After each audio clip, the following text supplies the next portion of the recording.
Paul Mashatile should be South Africa's next president. I'm sure that's not what you expected to hear from me, but let me explain to you in a minute why I believe this. Before we get going, I just want to thank our sponsors, Pace Car Rental, who help to keep the state of the nation going. Go visit their website, get a discount on a car hire, use the code SONA. You will not be disappointed as they help to keep us going.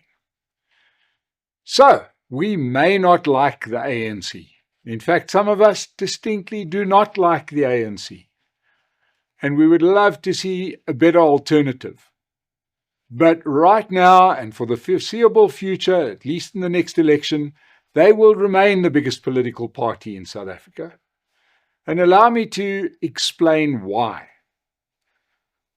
Obviously, as we are starting to think of the future, we're heading into local government elections, we're heading into some of the political parties having their leadership elections as well. I say that the ANC will remain the biggest party, and here's why. We have to look at the other contenders for the role of biggest party in the country. So let's have a quick look at some of the bigger parties. And of course, we start with the second biggest party, the Democratic Alliance. Now, logic would tell you that, they should be growing where they govern and where they provide services. They do it infinitely better than any party, especially the ANC. Even President Ramaphosa had to concede that the DA governs better where it governs, right? But they refuse to become a party that resonates with the majority of the country. They are going to have a leadership battle in 2026. And who are the candidates? By all accounts, John Steenhuisen or Jordan Hill-Lewis. Now, maybe one will be 1% better than the other, but neither of them is going to add 20% to their tally. They polled just over 21% at the last general election, and by their own account, by Helen Zille's own words, that will be very powerful in future coalitions. In other words, we don't have ambitions to be the biggest party in the country. They're not going to try. They are happy where they are. They've told us. So we got to take them at their word. The DA, if they grow, they'll grow at the margins. Who's the next biggest? Well, it happens to be after the last election, Umkhonto we Sizwe. Now, Umkhonto we Sizwe has two problems. And both of them are Jacob Zuma. Jacob Zuma problem number one. He is very popular, but he's also very unpopular. He is a divisive figure that has been around the scene for a while. He appeals to the Zulu voter. He appeals to the victim voter. And, there were a lot of people that just like the way he danced. But Jacob Zuma is pushing the high numbers now. He's nearly 80, or he is 80. Whichever way it goes, he's not going to last forever. The party is built in his image. And, what happens when he goes? So the party built around one guy and a very old guy at that. That's only the one Jacob Zuma problem. The other Jacob Zuma problem is he'd got to learn this even when he was president. He has this predilection for drama. He really likes to keep things unstable. You remember when he was president and we'd have those midnight cabinet changes? Well, he continues that with his own party, and nobody in that party is assured of their position. 1 minute you are his favorite party member, you're the Secretary General, you're brought in to do this, that, and the other. The next day he's firing you. What that leads to is some pretty poor leadership in the party outside of Jacob Zuma. He also went and stacked it with a whole lot of people that were found wanting in the Zondo Commission. These are the people who are your senior leaders. There is just no future emerging for Umkhonto we Sizwe, and young talent will not emerge out of that environment. So I don't see Umkhonto we Sizwe growing from the space where they are at the moment. The fourth biggest party, Economic Freedom Fighters, they actually went down at the last election. Now, their brand of 1960s Marxism, Leninism, Fanoniisms, all the isms, just don't sound like the modern world to me. And I think they've reached their ceiling in appeal. Right? Now, there's no doubt that Malema can draw a crowd. But let's understand that a stadium full of people chanting, wearing red overalls, berets, it's impressive, it's imposing, and it represents 2.5 seats in Parliament. It's a big country, right? Their support is vocal, their support is visible, but it's not huge. And then we've got the other African big man problem. Julius Malema just doesn't like anybody not thinking of him as the almighty leader. So he purged his party of potential leadership candidates. In other words, when Malema goes, who takes over from him? We know we've had a lot of high-profile firings within the EFF over the last year. If you were there chock full of leadership talent, you're going to keep a pretty low profile.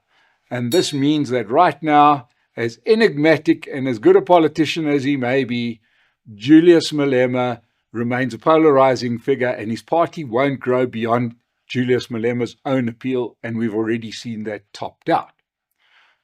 There's a whole range of other parties out there, but none of them seem to be in a position where they're going to capture the imagination of the country and suddenly roar to 40% or whatever it's going to take to be the biggest party. So that leaves us with the ANC. Now, the ANC and their missteps are legendary. This is a party that we know are bad at governance, corrupt. They are all these things, but they've got a hell of a footprint. They are the only party that will be visible in every ward in the country. They've got the rural vote stitched up. Now, even though South Africa's urbanizing, a good 40% of South Africans live in rural areas. And you go to the countryside and you might only find the ANC in certain areas with maybe 1 or 2 independent candidates. We've seen the EFF struggle to grow outside of a few places in Limpopo and somewhere in the north.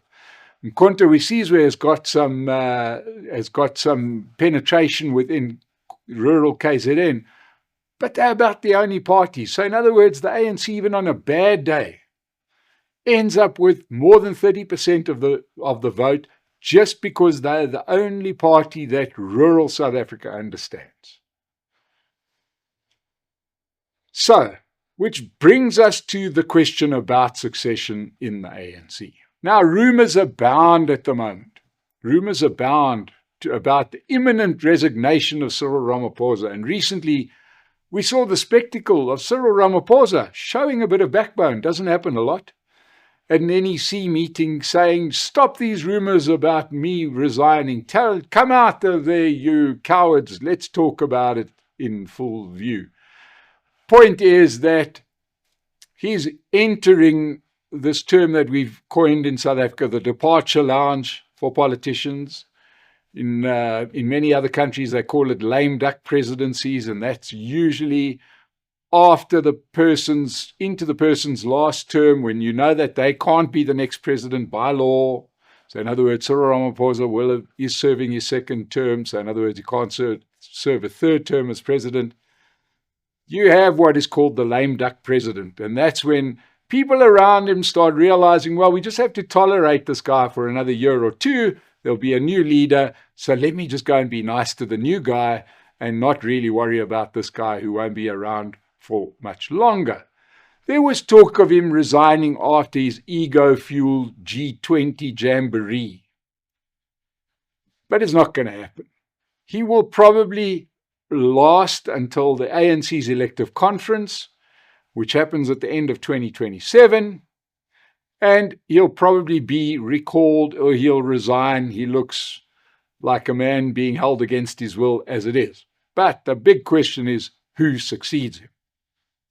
So let's look at the candidates for who has been put forward as a successor to Cyril Ramaphosa as leader of the ANC. I know there was mention made of Treasurer General Gwen Ramakgopa, who I interviewed ahead of the elections last year. And she probably has about as much charisma as this desk. She is slow, old, lacking in any kind of enthusiasm. I don't think there's going to be much more spoken about her as we get closer to those elections. We've also heard the name of Mama Aston Martin owner Namvula Mokonyane, who's got a very compromised past. We know that in the Zondo Commission, all sorts of things came out about her getting money from Bosasa. But I think what will really count against her isn't so much her dalliances with corruption. That, in many cases in the ANC, is a prerequisite for becoming a leader. But it's her poor, childlike understanding of the world that's going to count against her. We can't forget about her brilliant financial analysis when she said, "Let the rand fall, we will pick it up." Can you imagine the country with this kind of president? Now, I'm not just saying this because I wouldn't like to see her as a president. There are people in the ANC that understand that you put a leader like this, and there's a good chance that nobody wants to be in alliance with you. So she's probably going to not get much further than where she is now. She's probably the Lindiwe Sisulu of the moment. Remember, Lindiwe Sisulu thought that she was very good as well, and was the first person to start campaigning ahead of the 2022 ANC elective conference and really never got out of the starting blocks. And then, of course, we've heard the perennial talks about Fikile Mbalula, who has his eyes on a bigger role. But I don't think we've got to go and get that booster seat for the presidential throne anytime soon. Right? He may be deputy president, but president, no. Let's understand that Fikile Mbalula has known as a guy you can't really trust. He's forever changing sides. He was Zuma's biggest fan, then he became Ramaphosa's biggest fan. I don't think people are going to want to negotiate with him in good conscience. Now, we must understand this thing about negotiation is important, because the ANC understands that when they sober up, there's probably very little chance that they'll get an absolute majority again. So they have to find a leader that other parties could also work with. And Fikile Mbalula, that would be like making the court jester the king. Everybody laughs at his jokes, but he's not a serious guy, right? I don't see him being the next president, but perhaps the deputy president. That leaves us with this guy, Paul Mashatile, the Dark Prince, right? For starters, he is in the pole position as the deputy president, right? I don't see him being the next Abraham Lincoln. But the guy is also not exactly going to host his own talk show. But he's there. He started to act quite presidential.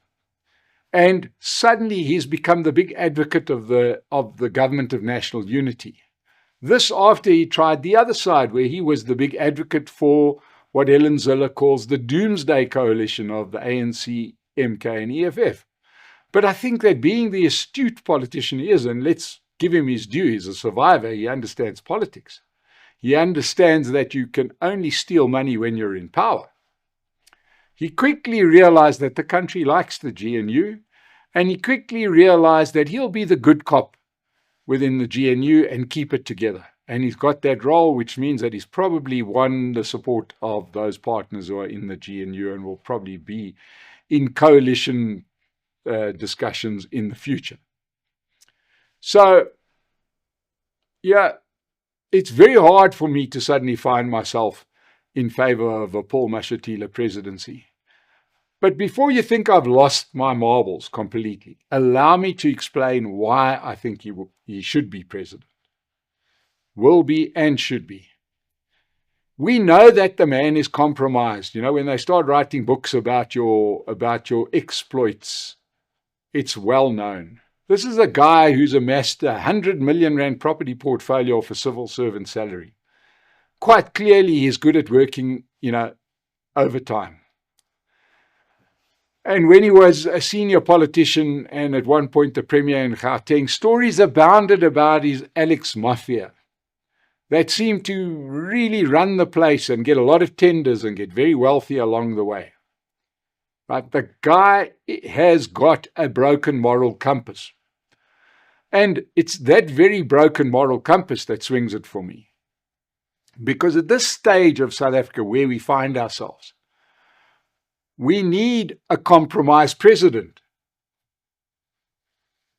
Because a compromised president cannot go out there and make any decision they like without people questioning it, right?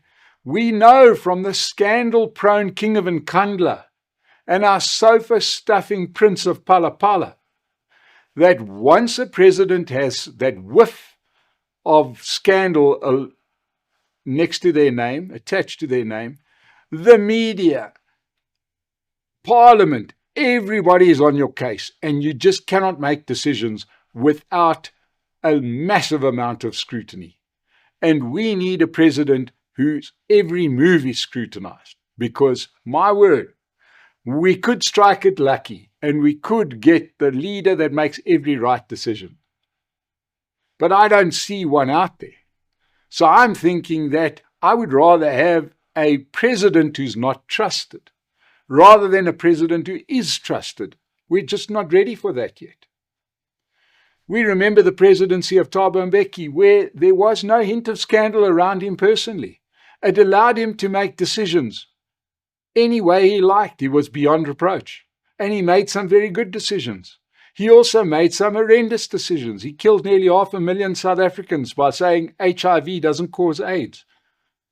Why could nobody argue with him? Because there was nothing to hold against him. He was this guy who made good decisions. There was no scandal. You couldn't have had Jacob Zuma doing the same thing, or Cyril Ramaphosa saying HIV doesn't cause AIDS, and then everybody would say, oh, okay, well, you must know what you're talking about. No, it was their very scandal that allows podcasters, newscasters, parliamentarians to scream, pay back the money or hold them to account. And we need that.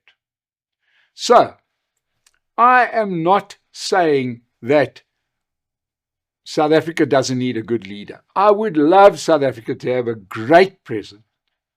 The president that would unlock the potential of the country. A president that would allow the economy to grow. That would take action against corruption and maladministration. But I just don't see that person anywhere in our politics. And in the absence of that great politician, I would rather have a politician that comes in with built-in scrutiny. And Paul Mashatile will be scrutinized to the nth degree. He will be guilty and trying to prove himself innocent the whole way. He won't be able to look left or right because he'll have cameras wherever he goes, right? Now, also, could you imagine if we had this great president, what would the comrades think? Well, the comrades would suddenly see their great, pointy shoes disappearing. They would act immediately. They would either get him removed or get him voted out, or even worse, right? So I am saying that right now, a compromised candidate probably holds the ship together, keeps all the scrutiny on the office as it should be, as we've grown accustomed to, because we've now, going into our, 17th year of having to watch our leaders and expecting that they're doing the wrong thing, right? And this guy fits that bill. Now, I would love a country that's run by the best, but we're just not there yet. I'm a pragmatist. I can live with scrutiny. I could live with the government doing less so that the private sector can do more, only because the president doesn't have the moral standing to fire people who can't do their job. So in the absence of a good president, I want a compromised president. So therefore, I am getting more and more comfortable with the idea of President Paul Mashatile. Thank you so much for joining us on the Weekly Update. Please subscribe to the channel. Please support Pace Car Rental, and we'll see you again on the Weekly Update.